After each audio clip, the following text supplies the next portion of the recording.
Cuba. Belum lagi. Cuba. Assalamualaikum warahmatullahi wabarakatuh. Kuat sikit. Innal hamdalillah nahmaduhu wa nasta'inuhu wa nastaghfiruh. Wa na'udzu billahi min shururi anfusina min sayyiati a'malina. May yahdihillahu fala mudilla lahu wa may yudlil fala hadiyalah. Asyhadu an la ilaha illallah wahdahu la syarika lahu wa asyhadu anna Muhammadan abduhu wa rasuluh. Allahumma salli ala Muhammad ala azwajihi wa dzurriyyatihi kama sallaita ala ali Ibrahim innaka Hamidum Majid. Wa barik ala Muhammad wa ala azwajihi wa dzurriyyatihi kama barakta ala ali Ibrahim innaka Hamidum Majid.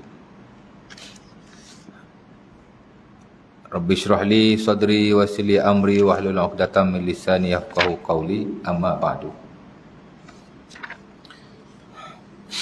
Syukur kepada Allah Subhanahu Wa Taala kerana pada malam ini dapat sama-sama kita berkumpul untuk kita sambung kuliah kita yang telah lalu yang kita tinggalkan pada bulan yang lepas ya. Dan saya ingat bulan ni kot, bulan depan puasa tak ada kuliah kot ya. Tak apalah. Bulan puasa memang banyak suruh masjid tak ada kuliah pun. Kerana pun memang banyak rehat bulan puasa ni ya. Adalah kuliah subuh kan. Adalah. Kita jumpa lepas raya lah insya-Allah taala.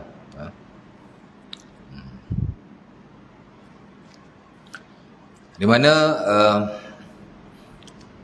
kuliah yang lalu kita dah baca surah Al-Baqarah ayat yang ke-25 bersabit dengan syurga ya. Walaupun bila kita belajar ataupun bincang tentang Al-Jannah, syurga, sebenarnya tak cukup dengan satu atau dua kuliah ya. Malah ia kena ada subjek yang khas yang kita bincang dalam ilmu Aqidatul Islam, the Islamic Theology ya. Mesti ada bab tentang syurga dan neraka, confirm lah ya. Di samping ada ulama-ulama yang menulis buku khas tentang syurga dan neraka, apa tidak banyak. Dan konteks ulama-ulama dulu umpamanya Al-Imam Ibnu Abi Dunya, ulama Quran terawal, antara ulama yang banyak menulis dan menyusun buku-buku bersabit dengan akidah Islam. Tak ada satu buku yang khas. Itulah Al-Jannatu wan Nar, the Paradise and Hell, syurga dan neraka. Agak menyeluruh lah ya, agak konklusif, komprehensif dengan ayat-ayat Al-Quran dan dengan hadis-hadis Nabi SAW. Kerana terlalu banyak ayat Al-Quran yang menyebut tentang syurga ya. Banyak sangat ayat. Cuma kita ingat tak ingat lah. Saya pun tak ingat semua. Banyak tak ingat lah kan, sebab kita tidak hafal Quran ya. Begitu juga dengan hadis-hadis Nabi SAW. Banyak sangat hadis-hadis Nabi yang menyebut tentang syurga dan neraka. Sebab itu dia satu bab yang penting ya. Dan mungkin tuan-tuan boleh rujuk dalam syurga. Cuma yang kita bincang sebenarnya itu beberapa perkara yang asas berkaitan dengannya. Kerana seseorang Muslim tidak boleh lari daripada membincangkan tentang syurga dan neraka ya. Dan saya dah pernah baca pada tuan-tuan daripada surah As-Sajdah ya. Banyak surah dalam masjid kita baca surah berkenaan every Friday morning ya. Walaupun tidaklah sunnah kita buat every morning Friday, taklah. Asal Jumaat subuh saja sajdah. Asal subuh Jumaat saja sajdah. Asal sajdah saja Jumaat subuh ha? Sekali-sekala digalakkan kita baca surah berkenaan ya.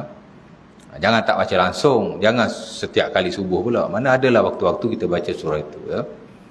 Rakaat pertama surah As-Sajdah, rakaat kedua surah Al-Insan. Full surah ya.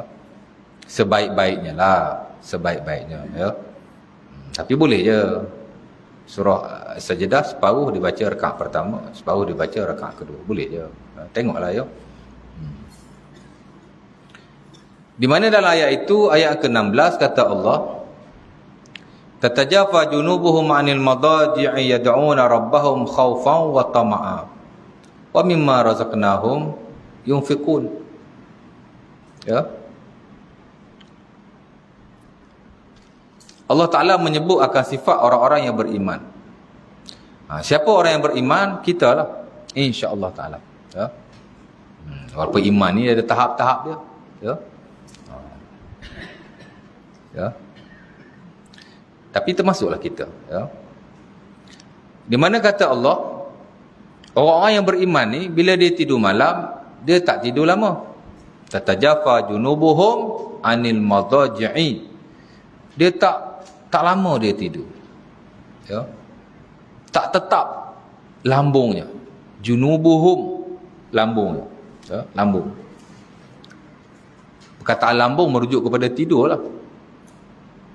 Ayat Quran ni kadang-kadang dia sebut direct, kadang dia sebut suatu perkara yang mengisyaratkan perkara berkenaan. Bila sebut lambung ni, orang Arab merujuk kepada tidur. Sebab itu orang yang mati ketika tidur disebut sebagai sahibul jambi. Sahibul jambi yakni orang yang lambung. Lambung ni kanan kiri kita lah ni. Ni lambung belah kanan, ni lambung belah kiri, ya.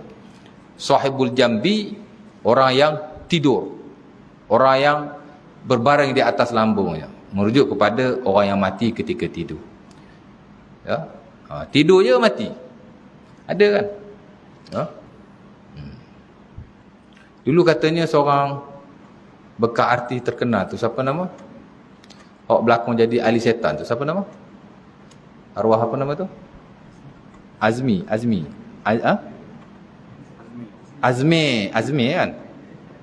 Azmi ke Azmi? Saya minat filem ahli setan dulu tu.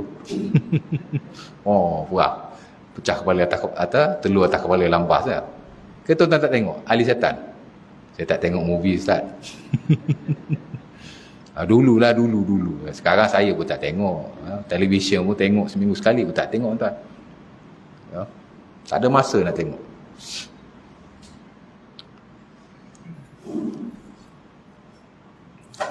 Yalah, malam-malam duduk surau lah, pergi kuliah. Kalau tak ada kuliah pun kita duduk surau, pergi berjemaah maghrib isyak. Mana masa nak tengok? So, siang dah confirm tak sempat tengok, ya. Tak ada nak tengok TV, ya. Dulu lah cerita ni. Ahli setan tu Azmi kan, tu mati ketika tidur katanya. Yang saya baca lah, Allah Ta'ala alam, nak salah saya tak tahulah, ya. Ataupun siapa saja yang mati ketika tidur dipanggil sahibul jambi. Sebab itu dalam hadis-hadis Nabi SAW yang sahih, bila kita belajar dalam Kitabul Janaiz, kitab tentang kematian, ya, kebiasaannya dalam buku-buku fiqh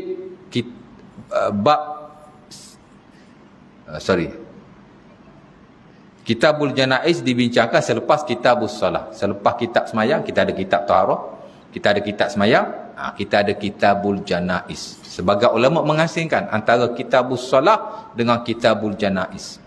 Dan sebagai ulama dia mensekalikan bab jenazah tu dia masuk dalam Kitabus Salah. Sama saja, tak kisahlah dia asingkan ke, dia sekalikan ke. Dalam bab jenazah tu,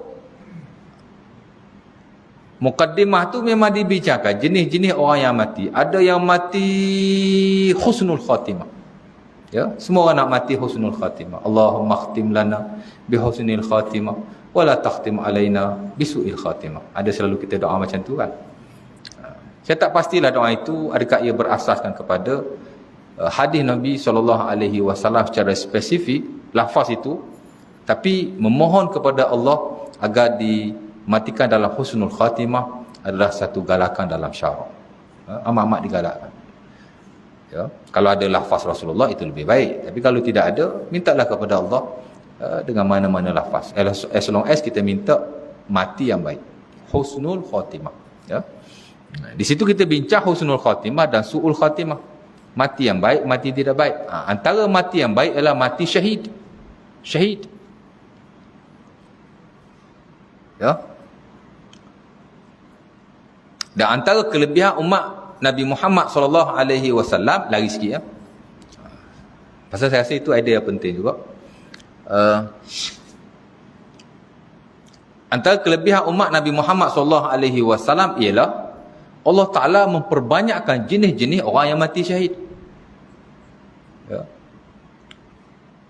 Seumpama yang diriwayatkan dalam hadis-hadis yang sahih dalam kitab Sunan, dalam Sunan Abi Dawud, dalam Sunan At-Tirmizi, daripada beberapa orang sahabat Nabi SAW, daripada Abi Hurairah, daripada Abu Sa'id Al-Khudri, daripada Sauban, hatta daripada Buraidah radhiyallahu ta'ala anhu, dalam bab syahid lah ya. Di mana Nabi SAW bertanya kepada sahabat-sahabatnya, ma ta'uduna syuhada fikum, kamu rasalah syahid di kalangan umatku yang syahid ni siapa? Maka sahabat pun berkata kepada Rasulullah SAW, man qutila fi sabilillah, orang yang mati ketika berperang pada jalan Allah. Jadi sahabat duk faham waktu saja hak syahid ni. Ya. Kemudian Nabi memperbetulkan, idzan syuhada ummati la qalil. Nabi kata kalaulah syahid sekadar mati di medan pertempuran, maka umat aku syahid tak ramai lah, sikit lah. Kerana siapa saja yang terlibat dengan peperangan, ya, hatta sahabat-sahabat Nabi SAW tidaklah semua terlibat dengan peperangan yang berlaku pada zaman Rasulullah SAW, tak semua, ya. Jadi tak ramai lah. Nabi kata idzan syuhada ummati la qalil. Kemudian Nabi sambung lagi. Nabi sebut satu persatu syahid selain daripada mati pada jalan Allah, peperangan. Nabi pun sebutlah satu-satu. Al-mat'un syahid, orang yang mati ta'un syahid. Ataupun sebagai ulama kata, orang yang mati ditimpa penyakit-penyakit yang menular, wabak. Kerana dalam konteks ta'un, ya. Kalau Nabi sebut ta'un saja, tapi mana-mana penyakit yang menular, yang wabak seumpama ta'un, mudah-mudahan termasuk dalam konteks itu. Covid ke, insya-Allah lah, insya-Allah ya. Jadi Nabi kata al-mat'un syahid, orang yang mati kerana ta'un syahid. Dan ada sebagian sahabat mati kerana ta'un. Saya tak ingat nama-nama mereka in spesifik, tapi ada sahabat Nabi yang besar yang mati kerana ta'un, ya. Al-mabtun syahid, Nabi kata orang yang mati kerana sakit dalam perutnya syahid. Al-mabtun, daripada perkataan al-batan, al-batan ni perut, ya.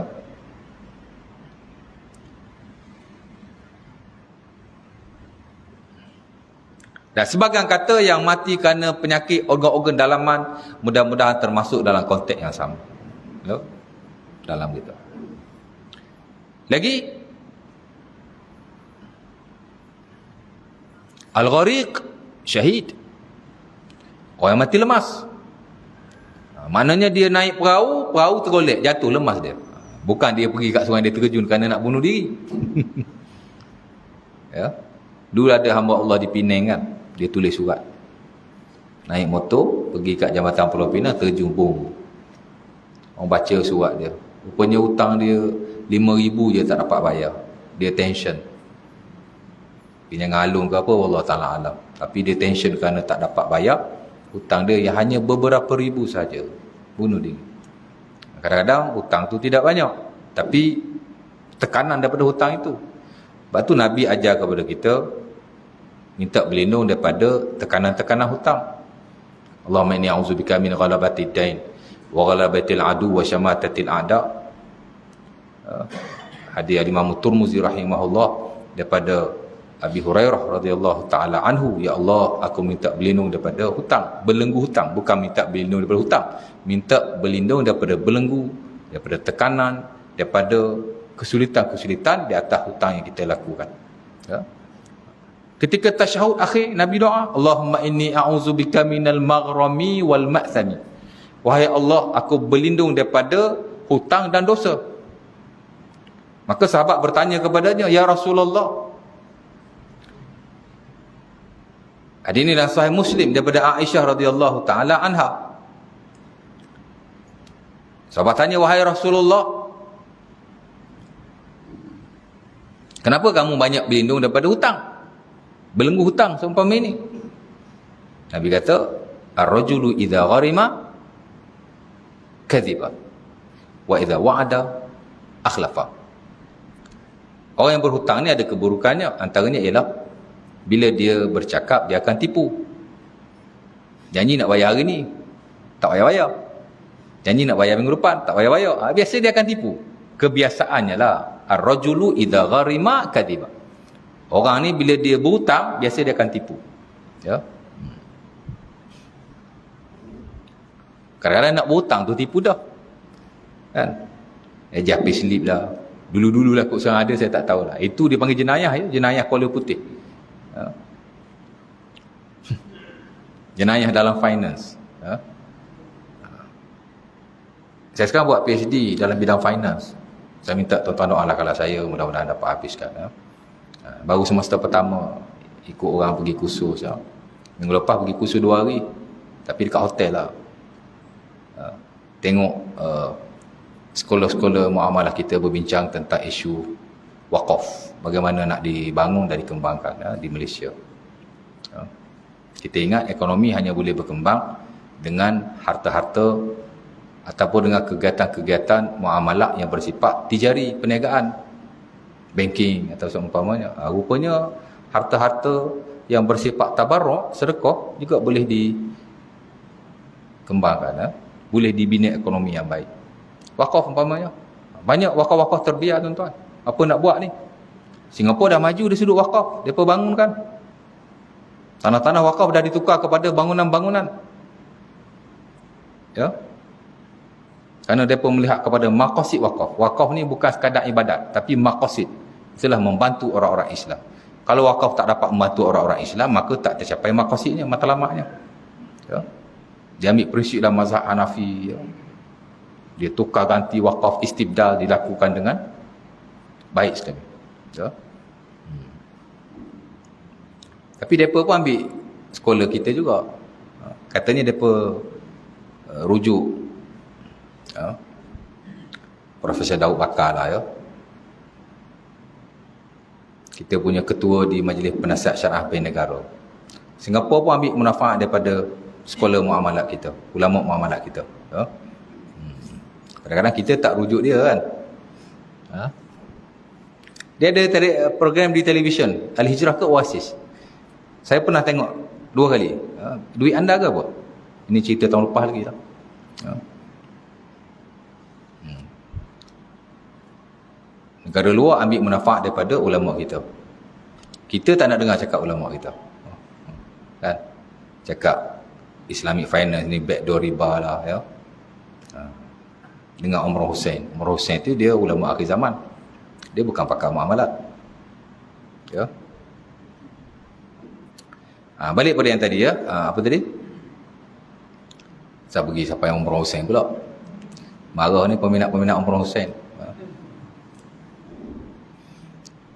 2 hari saya bersama mereka, saya lihat baguslah ya. Pemain-pemain muamalat di peringkat atasan, mereka telah melakukan effort yang amat baik. Baik itu kita lihat resolusi Bain Negara tuan-tuan. Dalam masa 30 tahun ni. Dia telah melakukan kerja yang amat baik sekali untuk umat Islam. Tapi sayanglah kita hari ni, market Islamic finance ni masih belum boleh menandingi konvensional. Orang Islam ramai lagi duk ambil konvensional. Ya. Masalah dia di situlah ya. Kita tak yakin ke, kita tak ada ilmu ke, info tak sampai ke, wallahu taala alam. Jadi kita kena ubah lah. Ini saya sering tegaskan. Dulu-dulu pun. Ya. Saya di Sungai Buloh, saya ajar fiqh muamalat dah 3 tahun.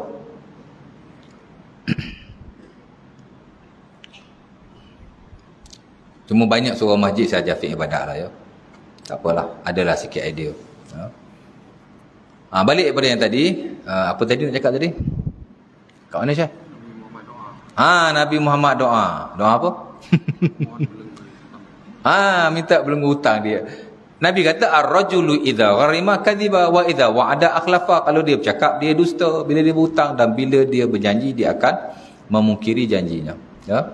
Baik itu berhutang ni harus, jangan cakap tak berhutang, jangan cakap berhutang tak boleh, harus. Nabi pun berhutang, ya, sahabat Nabi pun berhutang. Tapi kalau berhutang banyak sangat sehingga membebankan, dia akan timbul isu-isu seumpama itu, tak mampu nak bayar atau seumpama, ya. Terjun, boom, mati dia. Tengok-tengok surat dia tulis hutang bukan banyak pun, bagi dia banyak lah, ya, 5,000 macam tu lah, 4,000 macam tu lah, ya. Siapa dia, ya. Wallahu ta'ala alam. Tapi yang dimaksudkan oleh Nabi SAW yang lemas, kerana bukan dia melemaskan dirinya, tapi kerana hal-hal seumpama itu, ya. Mati lemah pun tuan-tuan syahid. Tapi jangan pergi terjunlah sungai pula kerana nak syahid. Tak boleh lah. Ini memang dia lemas, syahid. Berapa ratus syahid? Ya. Al-Ghariq, syahid. Orang yang mati lemas itu syahid, ya.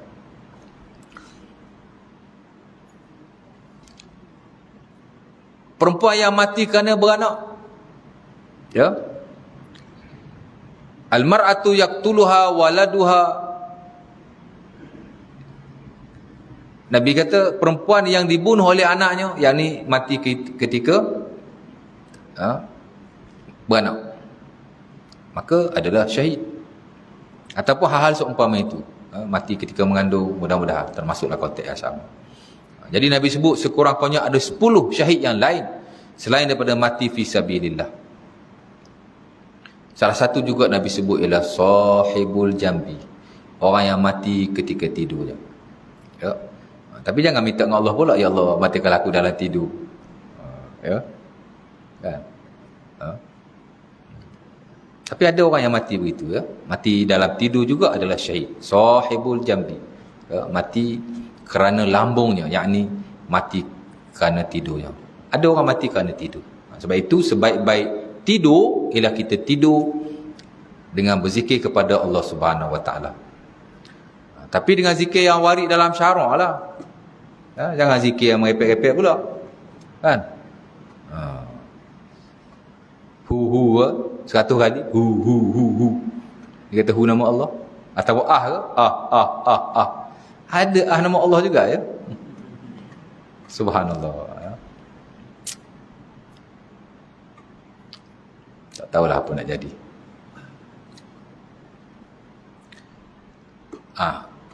Sebaik-baik tidur dengan mengamalkan sunnah-sunnah Rasulullah SAW. Tak banyak pun.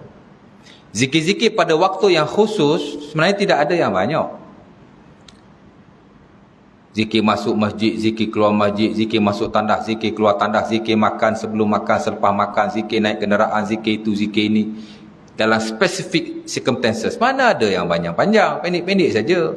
Termasuk juga zikir dalam hak ehwal tertentu, seperti after solat, zikir selepas sembahyang, mana ada panjang, ya. Zikir selepas sembahyang kalau tuan baca complete set yang ada dalam kitab hadis, yang ada dalam kitab fiqh, 3 minutes. Saya zikir tadi berapa lama agak-agak? Macam pendek ustaz zikir tadi. Ustaz shortcut, Saya dah baca the whole set untuk wirid after sembahyang selepas maghrib. Secara umumnya wirid after sembahyang ni semua sama. Cuma maghrib isyak dia beza sikit. Maghrib dan subuh dia ada beza sikit. La ilaha illallah tu digalakkan kita baca 10 times, 10 kali. Itu saja, ya. Tak lama pun. Begitu juga sebelum tidur. Tak banyak, ya. Bismillahirrahmanirrahim. Ahya wa amut. Allahumma qini azabak yawma tab'as wa ibadak. Bismillahi wada'tu jambi faghfir li zambi. Bismillahi wada'tu jambi faghfir li zambi. Allahumma in arsaltaha farhamha. Allahumma in amsaktaha farhamha bima Allahumma in amsaktaha farhamha wa in arsaltaha fahfazha bima tahfaz bihi ibadakas salihin. Baca ayat kursi. Baca amanah Rasul. Kalau sebelum tu kita tak baca. Amanah Rasul ni sebenarnya bukan dibaca sebelum tidur. Dia digalakkan baca pada malam hari. Kalau kita belum baca, kita bacalah before kita tidur. Tapi kalau kita dah baca, tak perlu lagi kita baca before tidur, ya, kerana dia bukan wirid sebelum tidur. Dia hanya digalakkan baca pada malam hari, ya. Hadis Abi Mas'ud Al-Badri yang diriwayatkan Rasul Muslim. Berapa je? Tadi doa, Okey, tadi panjang doa kan, tuan-tuan tak ingat. Tak apa, bismikallahumma ahya wa amut. Itu sudah memadai. Umpama diriwayatkan dalam Sahih Bukhari dan Muslim daripada Huzaifah bin Al-Yaman, kata beliau, kana Nabi idza akhadha madja'ahu qala bismikallahumma ahya wa amut. Bila Nabi nak tidur, Nabi baca doa itu. Dengan nama Engkau wahai Allah, aku hidup dan aku mati. Amat praktikal dan relevan dengan maksudnya. Kerana bila kita tidur, walaupun kita tak mati, tidur tu sudah sebahagian daripada mati. Separuh mati dah tidur tu. Dan kalau kita mati, jalan terus. Jadi lafaznya itu amat kena dengan tidur tu sendiri. Sebab tu wirid-wirid seumpama ini, dia tak boleh ditukar ganti walaupun maksudnya sama. Doa nak masuk masjid dengan doa nak keluar masjid, sama je maksudnya. Nak masuk masjid, Allahumma maftahli abwaaba rahmatik, minta rahmat Allah. Nak keluar masjid, Allahumma inni as'aluka min fadlik, minta kelebihan daripada Allah. Sama je. Tukarlah. Masuk masjid kita baca waktu, keluar masjid baca waktu ni. Boleh? Tak boleh. Sama zahirnya. Tapi in term of sunnah Rasulullah SAW tak sama sekali. Tak sama-sama sekali. Beza. Sebab itu tak boleh ditukar ganti. Walaupun hampir sama lah ya. Sama hak tidur tadi. Amat kena dengan maksudnya. Cukup lah. Kalau mahya wa'amud, baca ayat kursi. Lagi. Kalau tak baca amanah Rasul, baca lah. Kalau dah baca, tak ayat. Lepas tu tasbih 33 kali. Tahmid 33 kali. Takbir 33 kali. Tuan-tuan. Subhanallah, subhanallah, alhamdulillah, alhamdulillah, Allah akbar, Allah akbar, 33 times. Saya baca buku-buku Syiah, zikir ni dia amat galakkan kepada penganutnya, tuan-tuan. Sehingga mereka menamakan zikir ini sebagai zikir Fatimah dan Ali. Dia suka zikir ni, pasal zikir ni datang daripada Ali bin Abi Talib. Mereka kan mengagungkan Ali. Katanya lah kan. Tak juga. Ali larang muta'ah, dia buat juga. Tapi zikir ni dinamakan zikir Fatimah wa Ali. Ataupun kadang-kadang disebut sebagai buku mereka zikir Fatimah. Zikir Fatimah ni kalau kita baca bab adab tidur mereka, memang ada. Seolah mereka betul-betul mengagungkan zikir ni. Dan zikir ni dikaitkan dengan nak memohon kepada Allah supaya dipermudahkan urusan dunia kita. Sebenarnya riwayat itu juga ada di sisi ahli sunnah wal jamaah, seumpama diriwayatkan dalam Sahih Bukhari juga daripada Fatimah dan Ali. Fatimah minta dengan Nabi pembantu kerana dia tak larat nak buat kerja-kerja rumah. Ya? Nabi tak bagi pembantu. Habis tu Nabi bagi apa? Nabi bagi zikir tu. Sebelum tidur baca 33 kali tasbih, 33 kali tahmid, 33 kali takbir. Saya tak pernah tinggal tuan. Kadang-kadang kita dipermudahkan Allah dengan doa kita, ya Allah permudahkanlah aku, ya Allah permudahkanlah aku, Rabbi syrah li sadri wa yassir li amri. Kadang-kadang Allah Taala permudahkan dengan zikir kita lakukan. Kerana itu maksud zikir itu. Fatimah susah, tak ada pembantu, bagilah aku seorang pembantu hai Rasulullah. Nabi ajar zikir ini ganti kepada pembantu tadi. Ala kulli hal, mudah-mudahan dengan pengamalan zikir ini Allah Taala permudahkan urusan kita di dunia. Jadi tidur baca itu ya. Lagi tutuplah dengan Allahumma aslamtu wajhi ilaik wa fawwadtu amri ilaik waljahtu zahri ilaik raghbatan wa rahbatan ilaik la malja'a wa la manjan illa ilaik Allahumma amantu bi kitabika alladhi anzalta wa bi nabiyyika alladhi arsalta. Ya. Zikir yang diajar oleh Nabi kepada siapa? Lupa. Tak ingat. Sorry. Juga diriwayatkan dalam Sahih Bukhari dan Muslim. Ya. Siapa? Aduh, tak ingat pula. Minum dulu. Bismillah.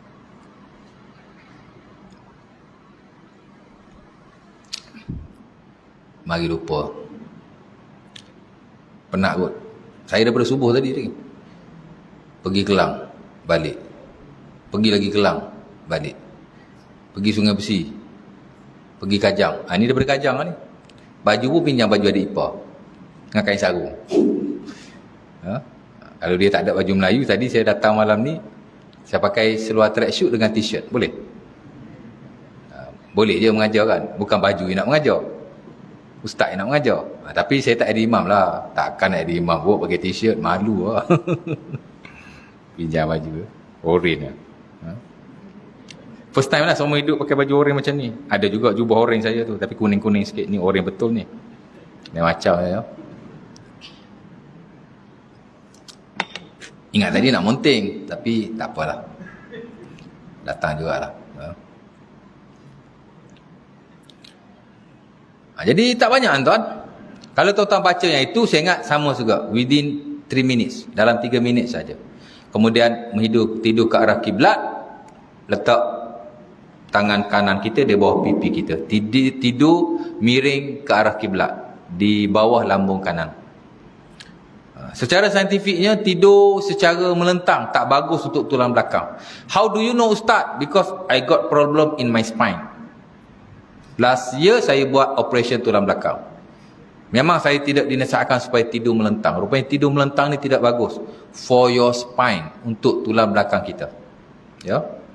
Boleh, tapi tak boleh the whole time. Mana kalau tidur 6 jam, 6 jam melentang, tak bagus. Ya. Sama juga tidur meniarap. Tak bagus juga untuk organ-organ dalaman kita. Bahkan Nabi pun larang tidur meniarap ni. Nabi kata, ta'jah ahli nar. Dalam Musnad Ahmad, tidur ahli neraka. Makruh ya, tapi tidak haram. Tapi scientifically dia tak baguslah untuk kita punya tubuh badan. Tidur miring sebelah kiri juga sama, tak bagus for your heart, untuk jantung kita. Tidur sebelah kanan bagus. Ya. Lagi satu, bila kita tidur miring, kita punya spine akan lurus. Tak percaya, tengoklah YouTube cara tidur yang baik. Dia akan tidur bila miring, kita punya spine akan lurus. Oh, kita ingat bila tidur melentang spine lurus. Tak. Tidur melentang ni spine kita akan lurus jika ada lapik di bawah peha kita, baru dia akan lurus. Ataupun di bawah punggung boleh juga. Dengan syarat bantal tu tidak terlalu tinggi. Ya. Saya tidur kalau melentang tuan-tuan, bawah punggung atau peha saya memang ada lapik, bantal yang kecil. Untung tak sakit, tahu penyakit tu, tahu kan. Kalau tak sakit, tak ambil tahu langsung, ha-ha seumpama itu.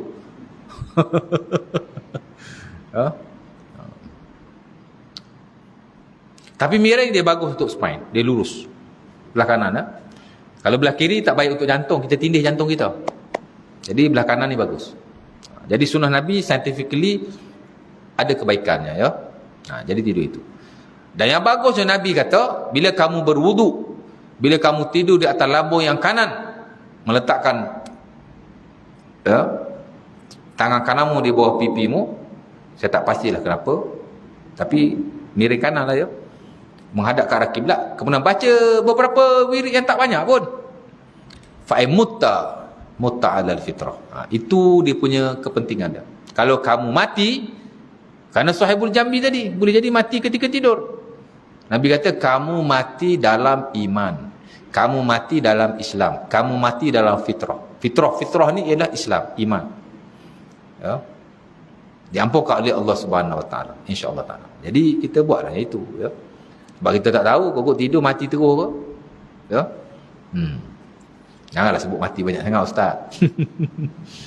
Kena sebut mati banyak tuan. Baru kita rasa takut. Ya. Jadi balik pada yang tadi ya, Nabi kata sahibul jambi. Itu syahid-syahid yang ada dalam Islam. Ya. Untuk umat Nabi Muhammad sallallahu alaihi wasallam, very special. Ya. Dan amat-amat digalakkan kita minta syahid kepada Allah Subhanahu wa taala. Seumpama diriwayatkan dalam Sahih Muslim daripada Abi Hurairah radhiyallahu taala anhu. Man sa'ala syahid Man sa'ala syahid ballaghahu Allahu manazil syuhada wa imma ta'ala firasyih. Nabi kata sesiapa yang minta syahid, Allah Taala akan sampaikan dia kepada tempat para syuhada walaupun dia mati di atas katilnya. Sebab itu digalakkan kita minta, ya Allah jadikanlah aku syahid. Nak mati syahid cara mana, serah pada Allah Subhanahu Wa Taala. Tapi amat-amat digalakkan kita minta syahid. Ya Allah, matikanlah aku syahid. Ya. Syahid banyak, terpulanglah ya. Mudah-mudahan. Pasal apa sebut sahibul jambi tadi? Merujuk kepada tatajafa junubuhum 'anil madaji' yad'una rabbahum khaufan wa tama'a. Orang yang beriman ni lambung dia tak lama dia tidur. Apa dia buat? Dia akan bangun berdoa kepada Tuhannya, beribadah kepada Tuhannya. Boleh jadi dia solat, boleh jadi dia berzikir, boleh jadi dia baca Quran, boleh jadi dia doa atau apa sahaja, dan boleh jadi dia belajar. Ya. Hatta itu yang diamalkan oleh Al-Imam Asy-Syafi'i rahimahullah, seumpama dinukilkan oleh Al-Imam Ibnu Al-Jauzi dalam bukunya Safwatus Safwah, dan mungkin lagi ada dalam buku-buku yang lain. Kata beliau, jazza'a al-Imam Syafi'i lailatahu salasata ajza. Juz'un lil qiyam, juz'un lis salah, juz'un lil kitabah. Kata beliau, Imam Syafi'i rahimahullah membahagikan malamnya kepada 3 bahagi. Satu bahagi untuk tidur, satu bahagi untuk ibadat, satu bahagi lagi untuk menulis, yakni untuk ilmu. Dia belajar, ulang kaji, dia menulis, dah seumpama. Jadi tak kisahlah ya. Jadi ada waktu atau part untuk dia beribadah kepada Allah. Dan Allah Ta'ala kata, yad'una rabbahum khaufan wa tama'a. Apa dia buat? Dia beribadah kepada Tuhannya khaufan wa tama'a, dalam keadaan dia takut kepada azab Allah dan dia tamak kepada balasan-balasan baik Allah Subhanahu wa Ta'ala. Sebab itu takut kepada azab Allah, nak kepada balasan Allah, terutama syurga, ada sifat orang yang beriman. Ya.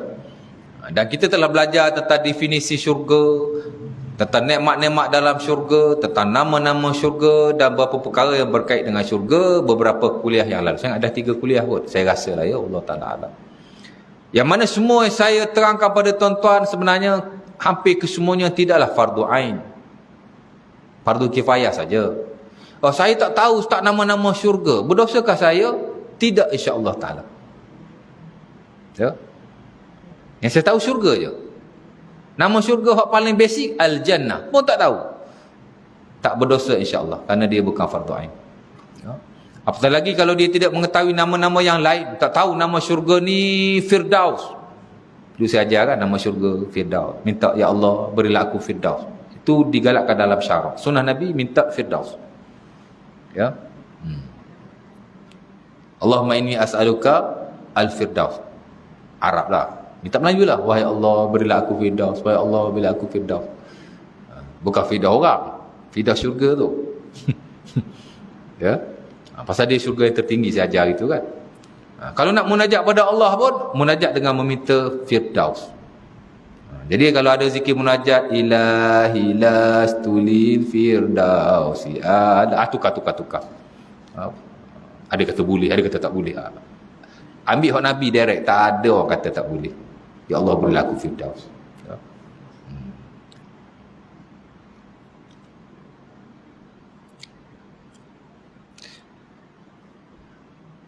Ada syurga Adnin.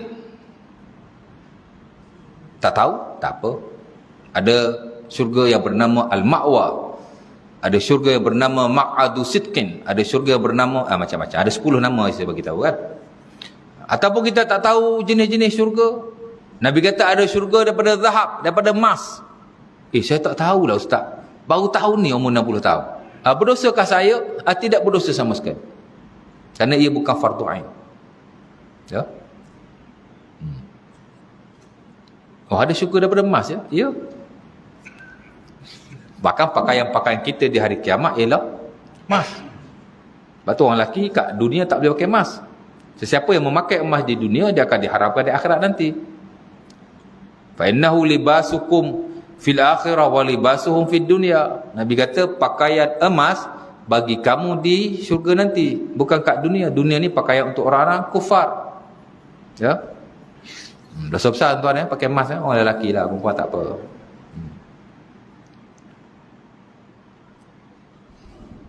Ada emas daripada perak. Ada jannatun min zahab, jannatun min harir. Bahkan Imam Ibn Qayyim rahimahullah, bila dia hurai tentang syurga, dia akan sebut tentang jenis-jenis syurga. Ada daripada emas, ada daripada perak. Ya? Tak tahu tak apa. Dan begitu juga dengan hal-hal yang lain. Dalam Quran banyak Allah Ta'ala sebut tentang nikmat dalam syurga. Ada pelbagai makanan yang disebutkan. Ya? kabidil hut, umpama disebutlah hadis Nabi SAW. Makanan dalam syurga antaranya ialah hati ikan. Allah, hati ikan. Saya makan tak sedap ustaz. Tu hati kakak dunia. Dan itulah awal-awal makanan yang akan kita makan dalam syurga. Nabi ditanya oleh seorang Yahudi, apa makanan, kalau kamu betul Nabi, kamu jawab soalan aku ni. Dia tanya beberapa soalan. Salah satu dia tanya ialah apakah first ahli syurga makan? Nabi jawab kabidil hut, hati ikan. Hati ikan dalam syurga dah ya, bukan hati ikan kat dunia ni. Hati ikan kat dunia ni mungkin tak apa sedap sangat ya. InsyaAllah azan dululah. Ni dah suruh Jumaat. Kalau boleh 5:05 biar ada azan. Kalau ustaz lupa, ingatkan. Kerana ustaz dia lajak juga.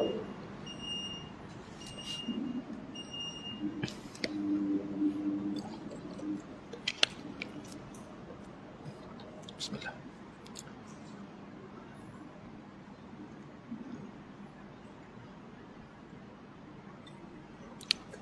Allahu Akbar, Allahu Akbar, Allahu Akbar. Allahu Akbar, Allahu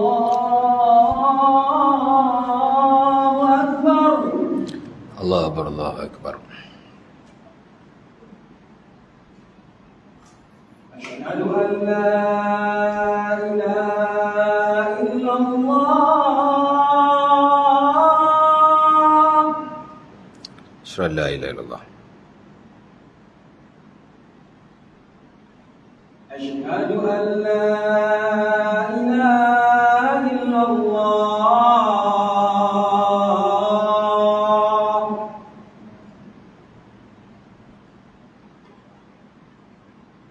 Asyhadu an la ilaha illallah.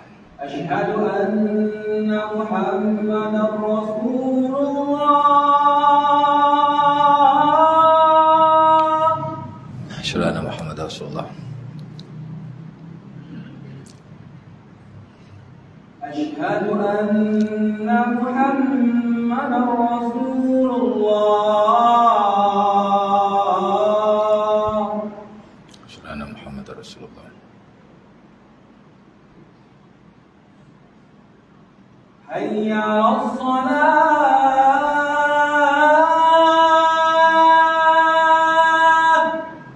La haula wala quwwata illa billah. Hayya 'alas salah.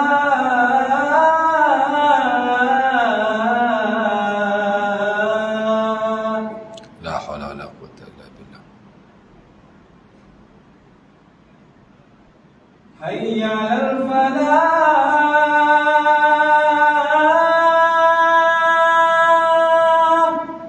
La haula wala quwwata illa billah.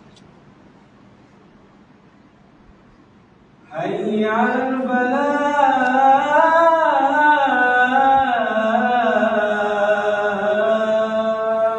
La haula wala quwwata illa billah. Allahu Akbar, Allahu Akbar. Allahu Akbar, Allahu Akbar. La ilaha illallah. La ilaha illallah. Allahumma rabb hadhihi as-salatil qa'imah ati Muhammadin wasilata wal fadilah. Wa ba'ath maqam an-nazi wa anta.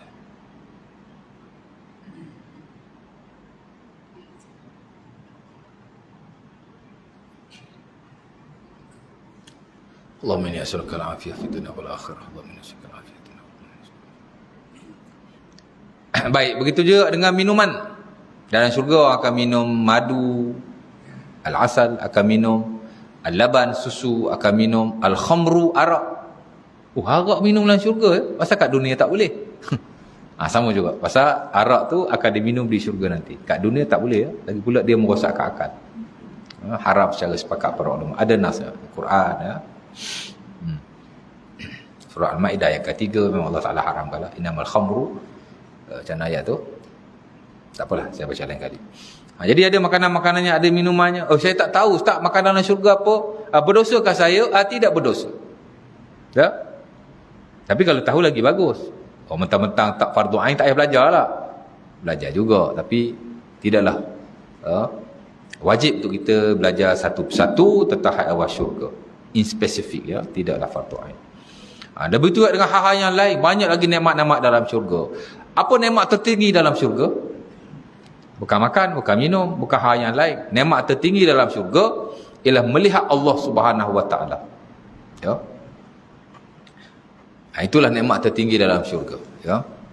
Umpama diriwayatkan dalam Sahih Bukhari daripada Suhaib Ar-Rumi, di mana Nabi menceritakan bahawa perkara yang paling nikmat dan paling disukai oleh ahli-ahli syurga di syurga nanti ialah bila Allah Ta'ala membuka hijabnya dan melihatlah kita akan Allah Subhanahu Wa Ta'ala. Tak tahulah nikmat dia macam mana, ya. Kat dunia tak boleh tengok Allah, ya. Kalau boleh tengok pun hanya Nabi Muhammad SAW. Ada hadisnya. Tapi itu pun masih dipertikaikan. Pasal hadis itu tidaklah top sahih, ya, tapi ada diriwayatkan. Allah Ta'ala alam. Adapun kita, Allah Ta'ala alam lah, ya. Ada kisah kata ada kisah Imam Ahmad jumpa Allah sampai 100 kali. Banyak cerita-cerita. Tak tahulah, ya. Jumpa Nabi, okey lagi lah. Ini jumpa Allah dalam mimpi. Jumpa Nabi dalam mimpi, okey lah. Tapi kalau jumpa Allah dalam mimpi, insyaAllah. Nabi tengok Allah dalam mimpi pun ada perbahasannya. Masa Isra' dan Mi'raj pun ada perbahasannya. Ini kepala orang biasa. Adalah cerita-cerita itu. Cerita ni kadang ada tak sesuai. Cerita macam mulut ke mulut. Baik. Jadi tak fardu ain, ya. Habis itu apa yang fardu ain, ustaz?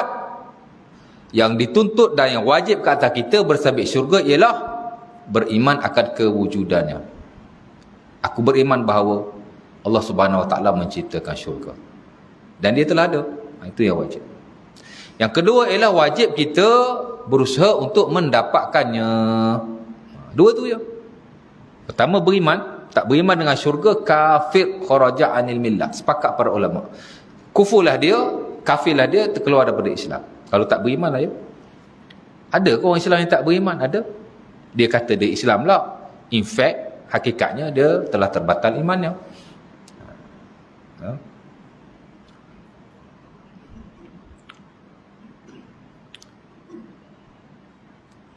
Orang liberalis, ya, kapitalis, sekularis, itu semua. Dia tak ikut Quran hadis pun. Dia ikut ni akal saja, ya. Jadi beriman, yang kedua ialah berusaha bersungguh-sungguh mendapatkannya, ya. Macam mana tu nak berusaha bersungguh-sungguh mendapatkannya? Dengan melakukan apa disuruh oleh Allah Subhanahu Wa Taala dan meninggalkan apa yang dilarang. Buat apa yang wajib, tinggal apa yang haram. Kemudian topaklah dengan yang sunnah-sunnah, tinggalkanlah yang makruh-makruh, dan yang harus-harus kita buatlah mengikut adab dan sunnah yang telah disunnahkan oleh Rasulullah SAW. Jadi pahala juga, ya, benda harus. Jadi bila kita buat begitu. Tapi hak wajib nombor satu. Yang kedua meninggalkan yang haram, ya. Dan yang paling penting juga yang perlu kita tahu ialah nak masuk syurga tidak susah, ya. Adalah hadis-hadisnya tu macam susah, tapi jika dilihat secara keseluruhan, ada je hadis-hadis Nabi SAW yang menunjukkan bahawa nak masuk syurga tidaklah susah. Tadilah buat apa yang Allah Ta'ala suruh, yang wajib-wajib, dan tinggalkan apa yang Allah Ta'ala larang, yang haram-haram, ya. Dan ini sendiri ditanya oleh sahabat Nabi SAW yang bernama Muaz bin Jabal, seumpama yang diriwayatkan dalam Sunan At-Tirmizi. Kalau tuan-tuan belajar hadis 40 Imam Nawawi, hadis yang ke-29, ya. Saya memang ajar hadis 40 Nawawi di beberapa surau sejak beberapa tahun yang lalu. Tuan-tuan beliklah hadis itu. Saya tak pastilah di surau ini. Di mana Muaz bertanya kepada Rasulullah, "Ya Rasulullah, akhbirni bi'amalin yudkhiluni al-jannah." Tu poin dia. "Wa yuba'iduni minan nar." Wahai Rasulullah, ajarlah kepada aku ataupun beritahulah aku amalan yang bila aku buat aku boleh masuk syurga dan dijauhkan daripada neraka. Apa jawab Nabi? "Laqad sa'alta an 'azimin wa innahu la yasirun illa Kata Nabi, laqad sa'alta an 'azimin wa innahu la yasirun 'ala man yasarahu Allah. Kamu bertanya soalan yang besar, tapi ia adalah mudah sekali. Mudah sekali kepada orang-orang yang dipermudahkan oleh Allah Subhanahu wa taala. Islam ni tuan-tuan mudah belaka. Hatta Imam Al-Bukhari rahimahullah dia buat satu bab ad-dinu yusrun. Agama itu mudah. Simple. Kita dulu di universiti tahun pertama di matrikulasi kita dah belajar the simplicity of Islam.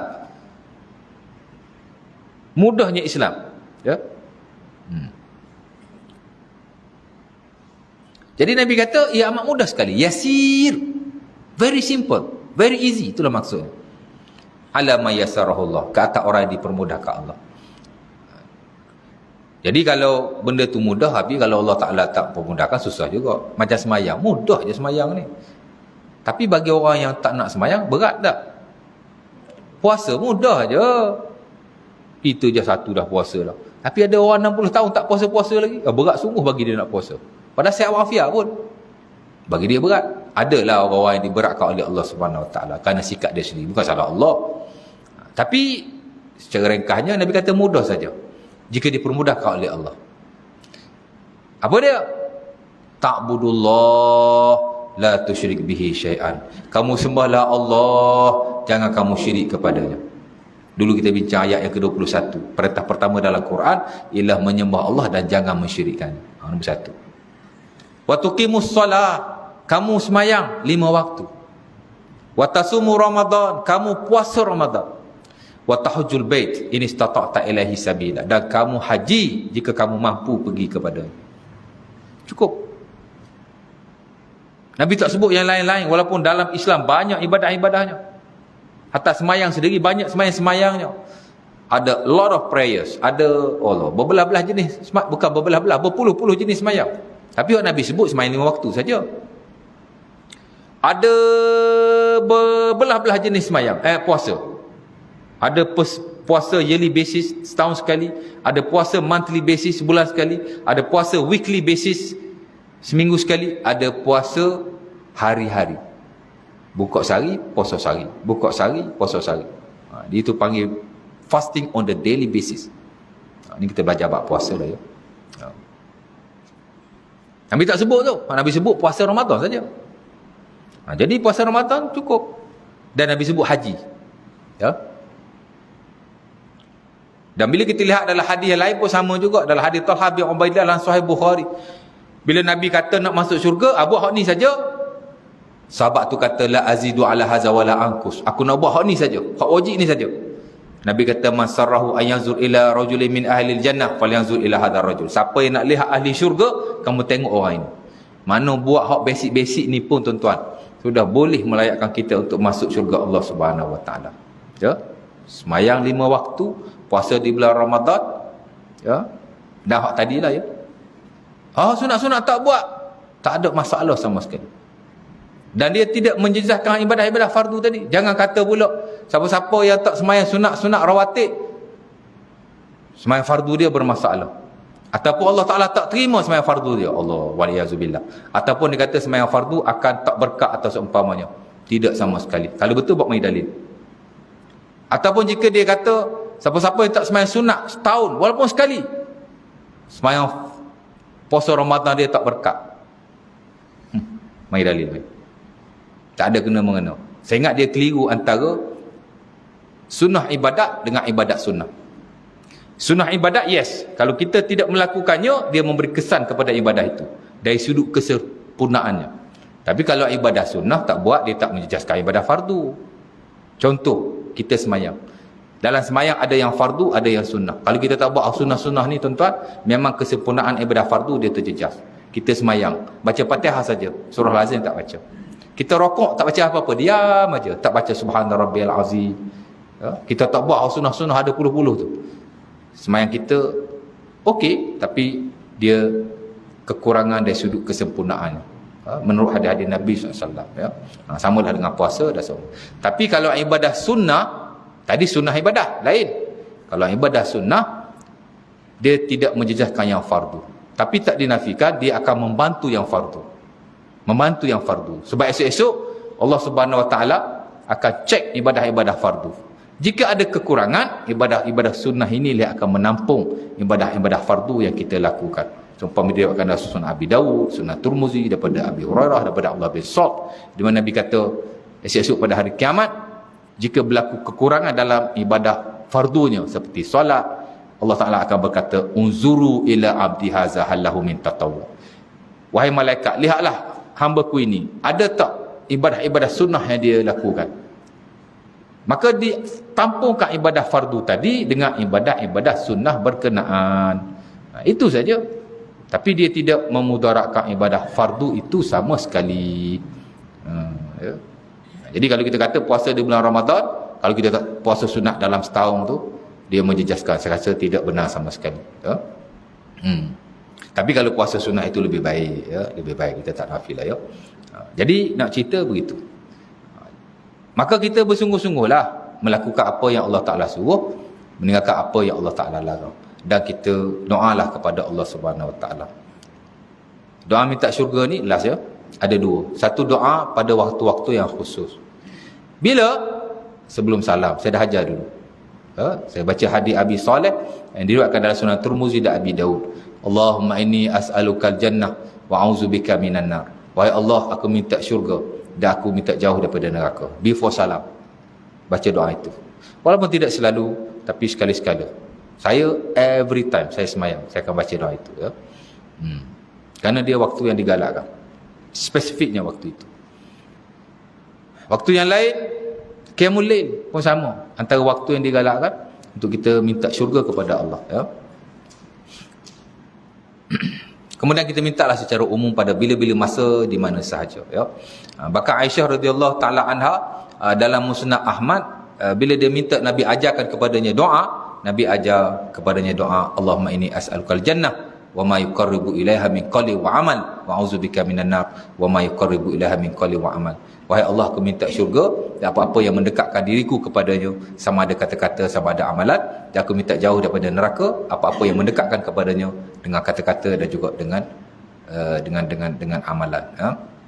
Dan mungkin lagi adalah doa-doa. Cerita dia, kita doa kepada Allah, minta Allah Ta'ala berikan syurga kepada kita. Jadi amat-amat digalakkan kita sentiasa memintanya. Dan yang paling penting, bila kita minta pada Allah diberikan syurga, syurga akan doa pada Allah.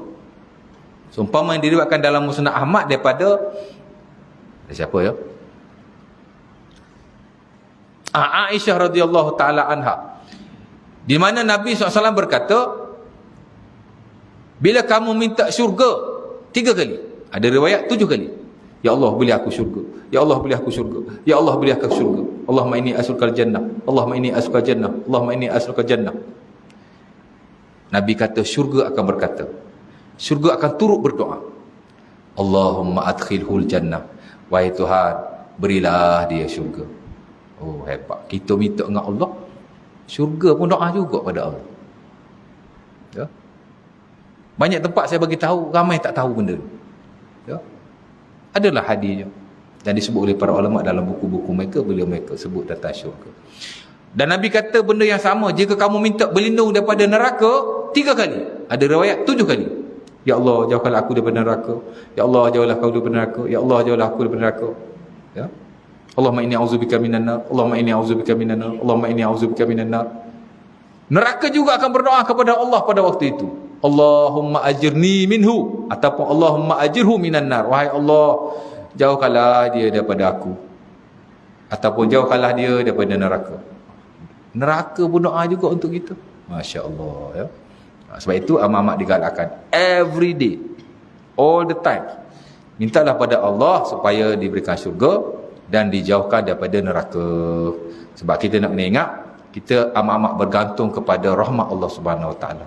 Kau nak kira amalan tuan-tuan, berapa banyak je amalan yang kita buat? Saya tak banyak, tak tahulah kot tuan-tuan banyak. Berapa banyak je kebaikan yang kita buat? Kalau dihitung-hitung, saya rasa dosa saya lebih banyak daripada pahala. Saya rasa saya lah kot. Habis itu, kita hanya berharap pada Allah Subhanahu Wa Taala, ya. Jadi mudah-mudahan, ya. InsyaAllah Ta'ala. Cukuplah tu. Kau ada nak tanya apa-apa? Ada soalan? Lama sikit amalan ni pasal pakai baju oranye. Ada nak tanya apa-apa? Ada soalan? Ada nak bantah ke? Tak apa, saya nak bantah Ustaz. Silakan. Apa dia? Doa yang sebelum tidur tadi. Ha. Memang waktu kita baring kita baca ke atau time duduk boleh bertidur? Time baring. Time baring semua. Sebaik Syekh tanya tadi. Bila nak baca doa ni Ustaz? Masa baring. Sebab dalam hadis-hadis diriwayatkan daripada Rasulullah SAW ada lafaznya, idza akhadha madja'ahu, bila dia mengambil tempat tidurnya, mana dia dah berbaring. Tapi tidur duduk pun insya-Allah tak ada masalah. Tapi sebaik-baiknya bila kita dah baring menghadap ke arah kiblat di lambung yang kanan, pada waktu itu baru kita baca, ya. Cuma saya tertinggal sebab dia tegur tadi. Set wirid before tidur, baca doa, baca ayat kursi, baca amanah Rasul, tasbih 3 kali zikir Fatimah itu ditutupi dengan doa. Siapalah saya lupa sahabat tu tadi. Allahumma assalam tu wajhi ilaik tu. Satu lagi saya tertinggal. Very important. 3 kul. 3 kul. Ditiup pada tangan, dibaca 3 kul. Sapu keseluruhan badan. Ditiup pada tangan, dibaca 3 kul, sapu keseluruhan badan. Ditiup pada tangan, dibaca 3 kul, sapu keseluruhan badan. Nak tiup dulu ke baca dulu Ustaz? Tiup dulu, baru baca. Ya? Kan itu diriwayatkan dalam Sunan Abi Daud daripada Aisyah radhiyallahu taala anha.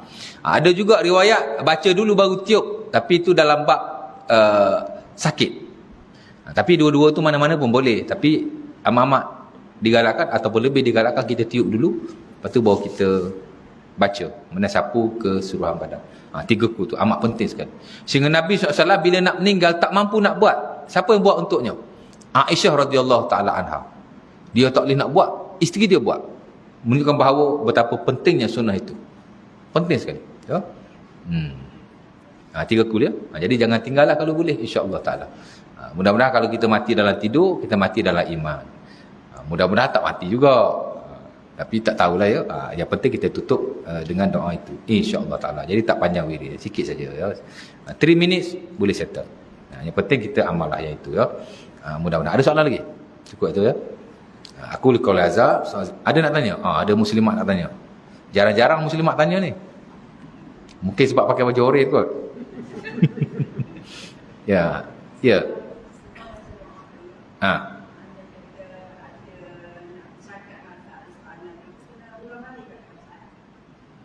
Kalau ada di celah-celah tu kita bercakap atau seumpamanya. Tak apa. Tak disyaratkan mualat. Ya? Kita dah baca ayat kursi, kita dah baca doa, kita dah tasbih, belum lagi baca 3 kul. Tiba-tiba anak kita tanya, atau suami kita kacau kita ke? Nak kena baca daripada awal kau Ustaz, nak kena sambung balik. Sambung pun tak apa. Kau nak baca awal pun tak apa. Tapi dia tidak menjejaskan. Tak perlu mualat lah dalam hal-hal seumpama itu. Ya. Mualat ni ada kalanya wajib, ada kalanya tak wajib. Dalam bab zikir ni, saya ingat sebelum tidur tu dia tak mensyaratkan mualat. Tak ada apa masalah, ya. Boleh. InsyaAllah ta'ala, ya. Aku liqaul azab. Assalamualaikum warahmatullahi wabarakatuh. Tutup majlis tasbih kafarah dan surah Al-Asr.